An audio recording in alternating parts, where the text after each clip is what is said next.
السلام عليكم ورحمة الله وبركاته. su-aasha koobaad aan rabnay inaan halkaan idinkugu soo jeedino sida idiin ballan qaadnay. Su-aasha koobaad waa imise bil ayuu qur-aanka kariimka kusoo degay ayay ahayd su-aashaas. taas haddaan idinkugu celiyo. Su-aasha labaad ayaa iyadana sida su-aasha labaad oo rabnay inaan iyadana halkaan idinkaga soo jeedino isla qur-aanka kariimka ah. imise juz waaye qur-aanka kariimka ah.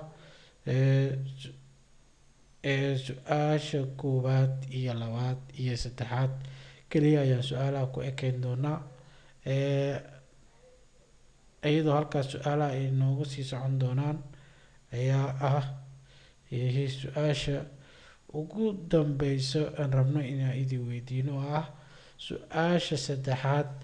ayaa waxaan rabnaa inaan idinka codsano inaan ku reebtaan jawaabahooda commentiga, maadaama lagu jiro bil barakeysan ee ramadaanka ah.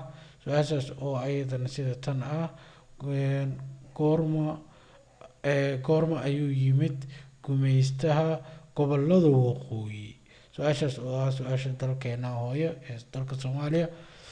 su-aashaas jawaabaha dhammaan waxaa noogu soo diri doontaan janaalkeena maanta medio iyo page-keena maanta 2015.